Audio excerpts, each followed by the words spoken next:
Então, pessoal, agora que a gente já calculou a cinemática, o que é que a gente pode fazer? Que eu disse a vocês que é uma ferramenta muito útil e que a gente pode usar para saber se os nossos resultados estão corretos. Então, eu calculei o IROB. Supondo que esteja correto, meu resultado foi esse. A derivada dele tem que dar o IVB. Então, derivada de L cosseno de θ, L ponto cosseno de θ, derivada do cosseno de θ, menos θ ponto seno de θ. Então, menos θ ponto L seno de θ.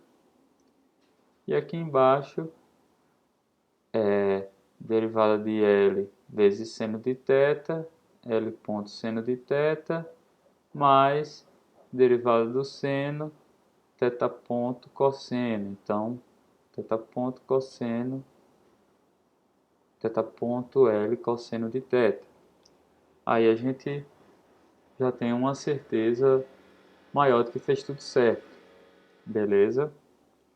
Daqui para cá, da velocidade para aceleração, vamos lá para esse primeiro termo. A derivada do L, eu tenho L dois pontos cosseno de θ. A derivada do cosseno de θ, eu tenho menos θ ponto L ponto seno de θ. Então é um desses termos aqui. Aí vamos lá para menos. Aí a derivada do θ ponto vai ser o quê?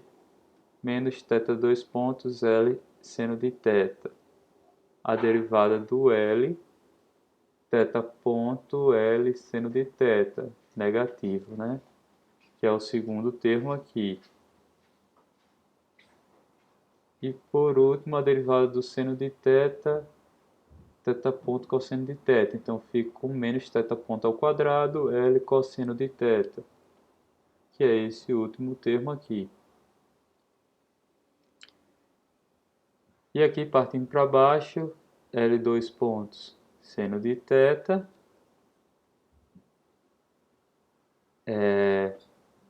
se eu derivar o seno de θ agora, L ponto θ ponto seno, cosseno de θ, que é um desses termos aqui.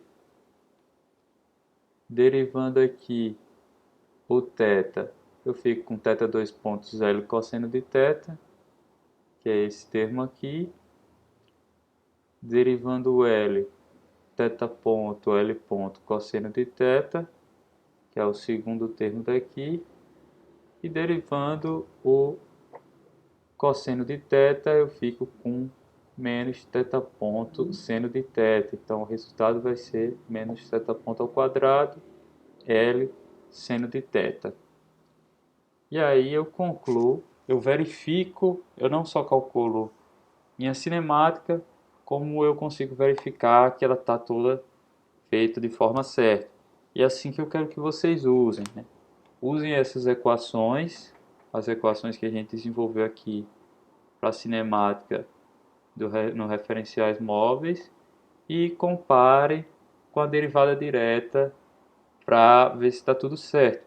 Isso é possível sempre que estiver trabalhando no referencial inercial. Se eu estiver trabalhando no referencial móvel, eu já perco essa noção, porque a derivada B1, por exemplo, B1VB é diferente de eu derivar só os termos. Se eu derivar só os termos, eu não vou chegar em B1AB, né? Eu preciso adicionar aquele termo de compensação pela rotação do referencial. Então essa lógica toda se perde. Mas para o inercial é bastante útil. Beleza, pessoal? Essas equações aqui são as equações da cinemática. Então, são equações que descrevem um movimento em geral. O procedimento que a gente fez aqui descreve um movimento em geral. Então, em termos de modelagem, ele pode ser usado para modelar tudo que for de movimento de corpo rígido. Quer dizer que com isso você consegue, com essas equações, você consegue, por exemplo, como a gente fez, modelar um manipulador polar. Você consegue modelar, por exemplo, também um robô, né? Um robô com 3 graus de liberdade, um robô com várias rotações, um braço robótico. Tudo isso você consegue modelar com essas ferramentas que a gente utilizou. E além disso, coisas relacionadas, por exemplo, a projeto, né? Quando eu vou projetar, por exemplo, se eu tenho um robô e quero saber como dimensionar cada braço do robô, né? De acordo com a velocidade, com a aceleração que esse robô fizer, essa aceleração aqui vai ser convertida em força que o robô tem que sustentar, né? Força igual a massa vezes a aceleração. Então, para ele fazer tal movimento, ele precisa suportar esse movimento em forma de força, em forma de suporte. Então, essas equações não só são úteis para a parte de movimento puro, que seria, eu quero que o robô pegue uma bola em tal canto, outra bola em outro canto. Isso aqui vai ser muito útil, vai dizer como é que o robô se move. Então, a partir disso, eu consigo descrever uma trajetória que ele faça para realizar tal movimento, né? É um problema que a gente chama de cinemática inversa. É um pouquinho diferente do que a gente está fazendo aqui, que é a cinemática direta. Mas, quando eu analiso essas acelerações em termos também das forças, né, que é o que a gente vai fazer na próxima unidade, quando for falar de cinética, é as forças que causam o movimento. Essas equações são importantíssimas para qualquer coisa que envolva projeto. Projeto de corpo rígido, projeto de por exemplo, pessoal do BAGES, quer saber, o carro está se movendo, a dinâmica é essa, as acelerações são essas, qual é a força que vai causar, como é que eu dimensiono meu suporte, como é que eu dimensiono meu chassi para suportar essa força. Isso tudo tem base, pode ser encontrado por essas equações. Você sabendo como vai se dar esse movimento, você consegue encontrar qual é a força necessária para que o chassi se mantenha íntegro, qual é a força máxima que está atuando nesse chassi, coisas desse tipo. Então, não tirem essas equações por baixo, elas são realmente muito importantes. E, além disso, essas equações nos permitem também simular sistemas, né? Como a gente viu na aula que foi feita no GeoGebra. Aquilo ali é uma simulação que usou justamente as equações que a gente está desenvolvendo aqui, que a gente desenvolveu aqui. Essas equações que a gente aplicou, que no caso eu apliquei no GeoGebra e consegui chegar, montando corretamente o mecanismo, consegui chegar a simular esse mecanismo, simular o comportamento dele e ver para uma dada trajetória qual seria a aceleração, a velocidade e suas componentes. E isso não vale só, é claro, para o mecanismo que eu fiz, mas para qualquer um mecanismo, né? Desde que a gente faça esse processo de modelagem, de chegar nas equações da cinemática corretamente. E então, para comparar com o que a gente fez, a gente vai fazer agora a cinemática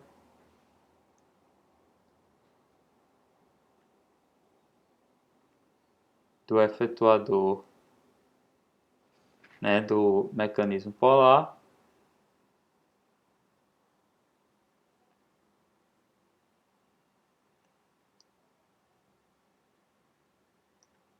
usando o referencial móvel.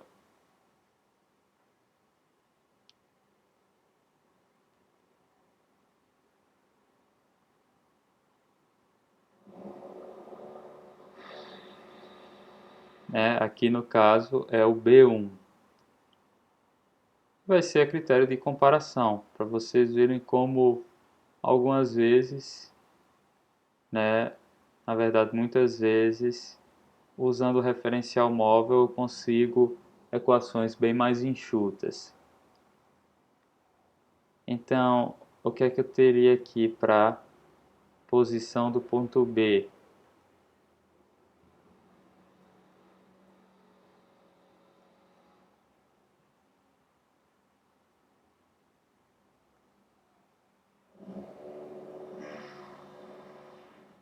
Então, visto pelo referencial móvel, eu teria que calcular um B1 ROB, que seria um B1 ROA, que esse aqui é 0, mais um B1 RAB, que esse aqui a gente já conhece, é L00.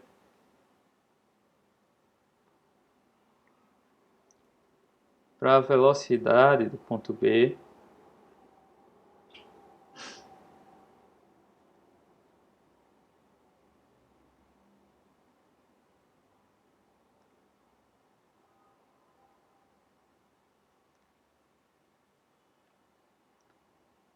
o que é que eu vou ter? B1 VB é igual a B1 VREL. Opa, esquecendo um termo nulo, né? Não ia ser muito problema não. Então B1 VA, que vai ser 0, mais B1 VREL AB, mais B1 ômega 1 vetorial B1 RAB. O que é que eu tenho aqui? O B1 VREL a gente já calculou, mas se quiser lembrar, é só a derivada dos componentes do B1 RAB. Então, no caso aqui, L.00. Então, eu fico com meu L.00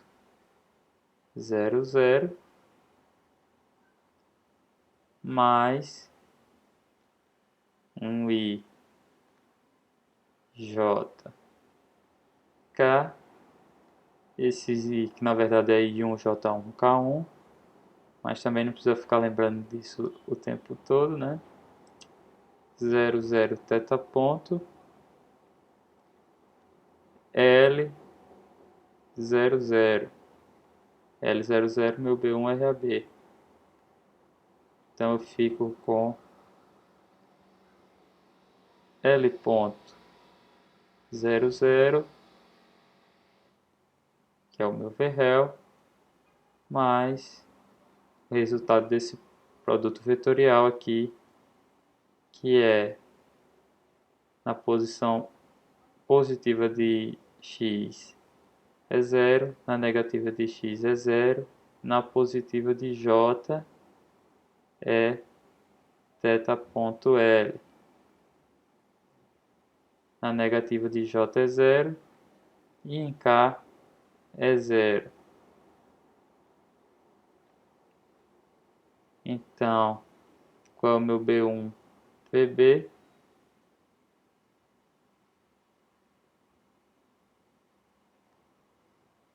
Vai ser L ponto θ ponto L, 0. Beleza? E aí a gente já segue para aceleração.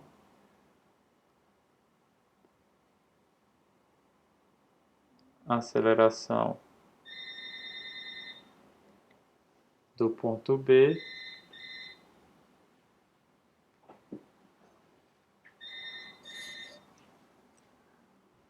e aí minha aceleração B1AB vai ser igual ao B1AA, que é 0, mais o B1 arréu, mais B1 duas vezes, né? O B1 ômega 1 vetorial B1 V réu,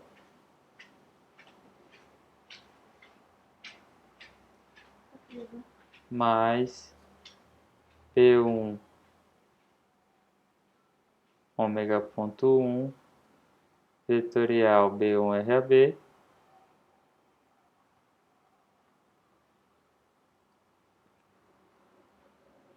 mais B1 ômega vetorial B1 ômega, tá pequeno aqui, B1 RAB. Então, o que é que são cada um desses termos? Vamos lá.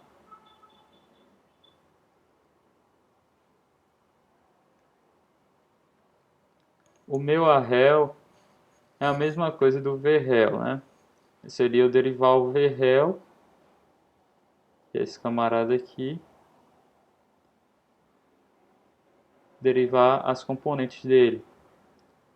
Então eu fico com L dois pontos 0, 0.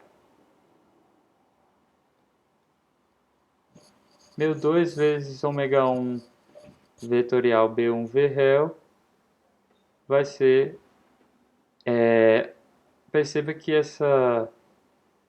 esse produto vetorial vai ser o mesmo desse aqui, né?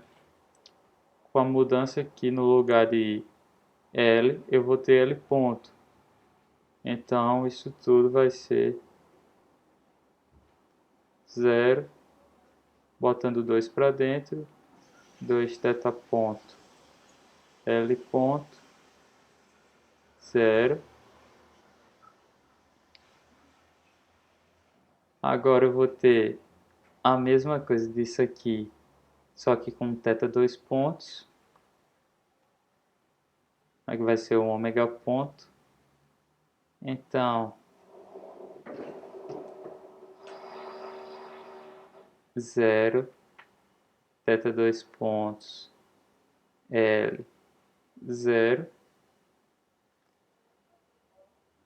E agora eu tenho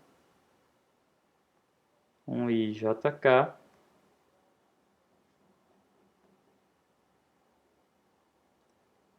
de 0, 0, θ ponto B1 RAB é 0, θ ponto L 0.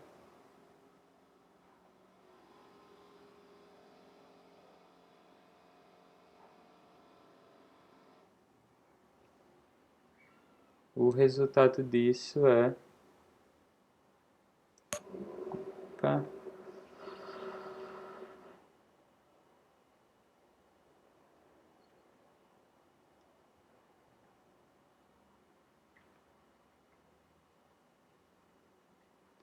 L dois pontos 0, 0.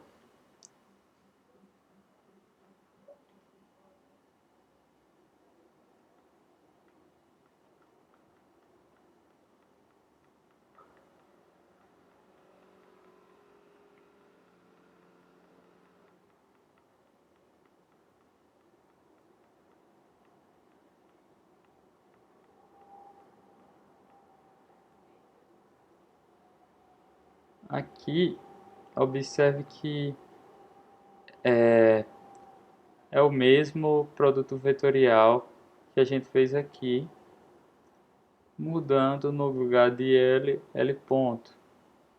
Então, poderia colocar o resultado direto, mas seria somente um IJK 00 θ ponto L ponto 00. Aqui, esse outro produto vetorial seria um caso semelhante, só que no lugar do θ ponto seria θ dois pontos. Então ficaria com IJK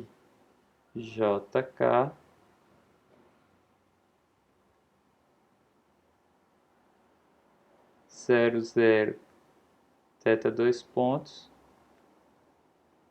L 00 mais, aqui no caso, IJK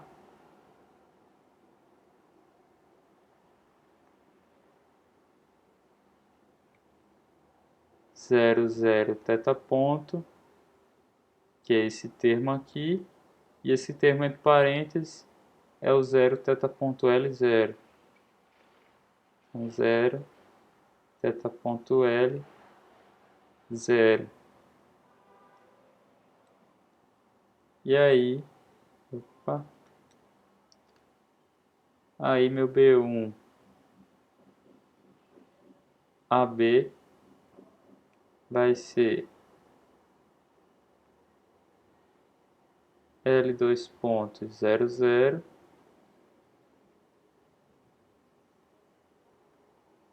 mais, colocar já o 2 para dentro aqui. Ó, percebam que aqui não tem I, J tem positivo, θ ponto L, então 0, 2 θ ponto L ponto e 0. Aqui eu não tenho nada em I, e em J só tenho o positivo θ ponto, θ dois pontos L. Então eu fico com 0 θ dois pontos L 0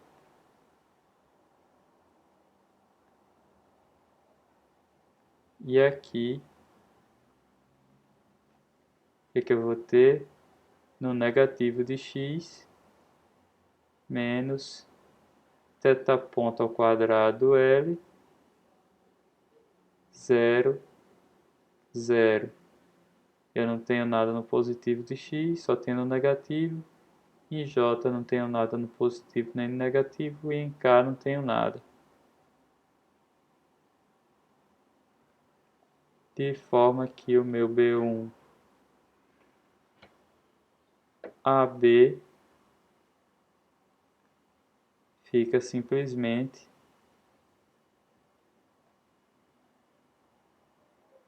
L dois pontos menos θ ponto ao quadrado L 2 θ ponto L ponto mais θ dois pontos L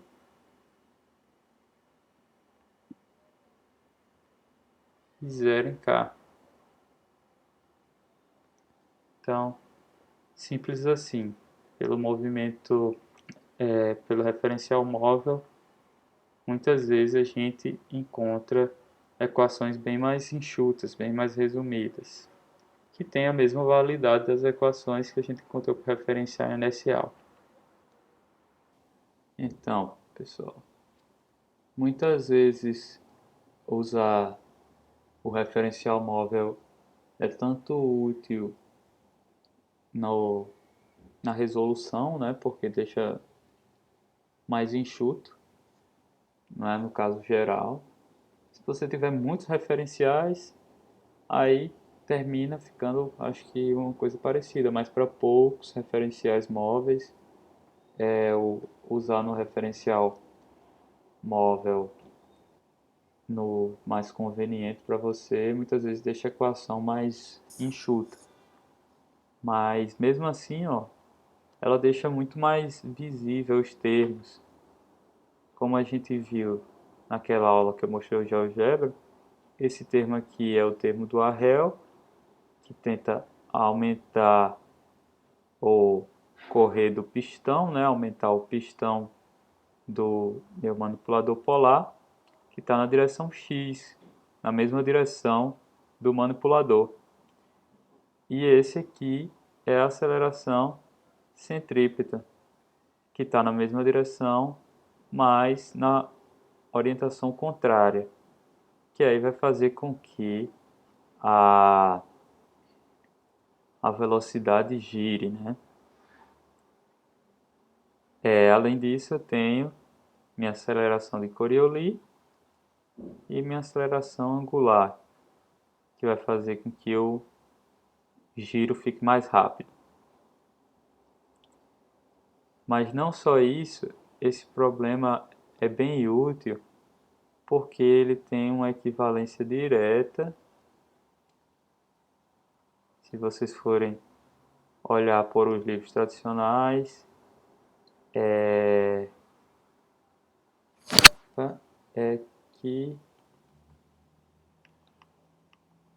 equivalente,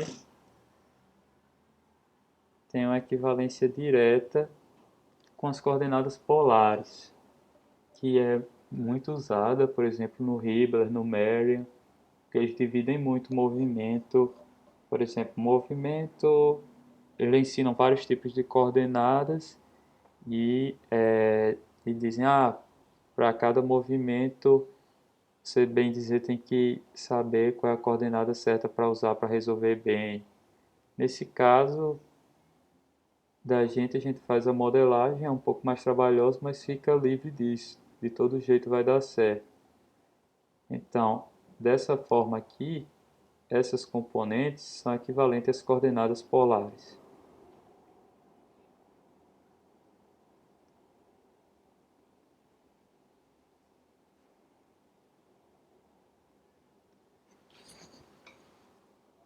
As coordenadas polares em si chegam a esses mesmos componentes de aceleração. E tem também a velocidade semelhante, uma tangencial e uma radial. São equivalentes, são totalmente equivalentes. Tratam como se fossem dos mesmos problemas, porque esse mecanismo ele pode ser pensado, apesar de ser ele ter uma cara, então a roupagem que a gente colocou nesse mecanismo assim, tudo que depende de um ângulo e de um comprimento pode ser, provavelmente vai ser bem descrito por essas equações, só mudando os termos. Então muitas vezes no lugar de um L é um R, no lugar do θ é um outro ângulo, mas a configuração do problema é a mesma, só a roupagem que muda. E aí com essas equações você já consegue resolver muitos problemas. E outra coisa, essa é equivalente às coordenadas polares, e observe também que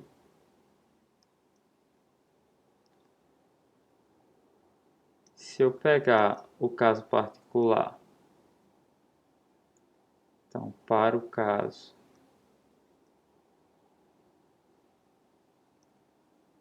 em que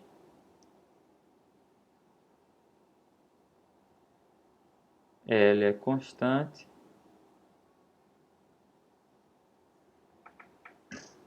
como é que seria isso? Seria esse meu pistão ali ficar sempre parado. E aí o que caracterizaria esse movimento? Eu só tinha o θ para girar, né? Então eu teria um movimento que seria puramente circular. Então nesse caso a gente chega no movimento circular.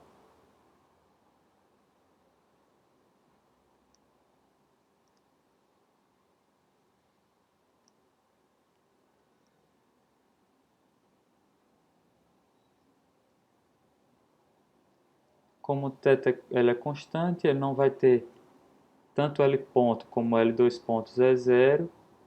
Isso vai implicar que as equações da cinemática para ele serão B1ROB igual a L00 ou um R00 no caso de um movimento circular. Você prefere usar o parâmetro R, que indica o raio, que a gente vai continuar o IVB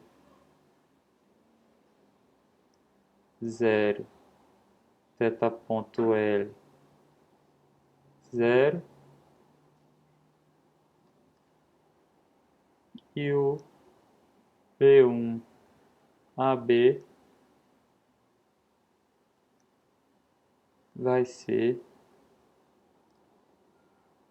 menos θ ponto ao quadrado L, θ dois pontos L e 0. E aqui eu tenho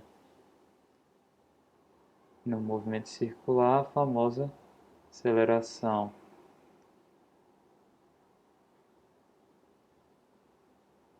centrípeta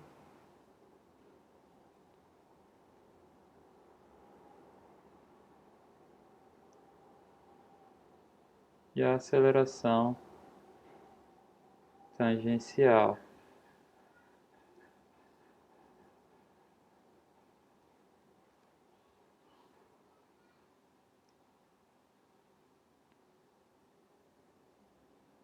Tangencial. Percebam que se eu tratar tudo em módulo, né, chamar V do módulo de B1 VB,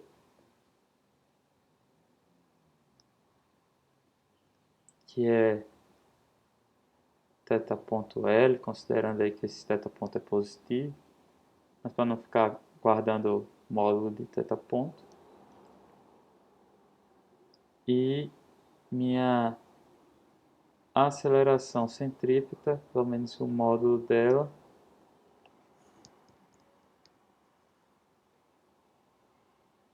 da aceleração centrípeta, só o primeiro termo,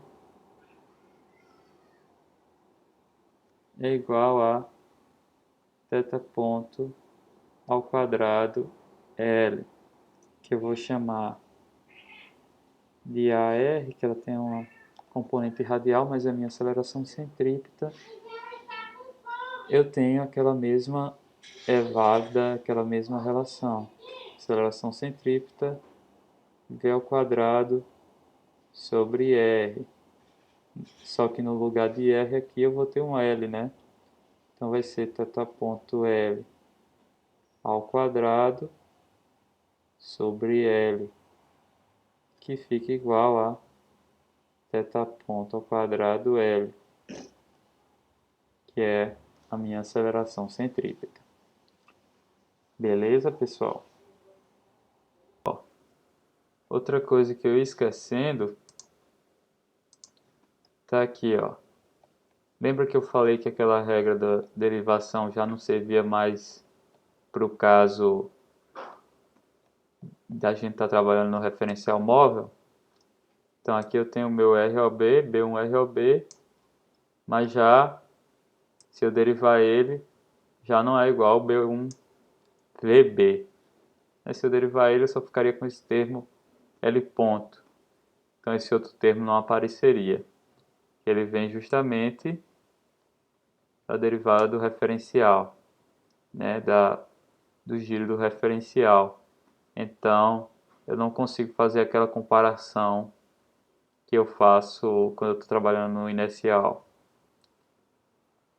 Se eu vim aqui comparar B1VB com B1AB, a gente vai ver que tem várias diferenças, ó. Surge outro termo aqui,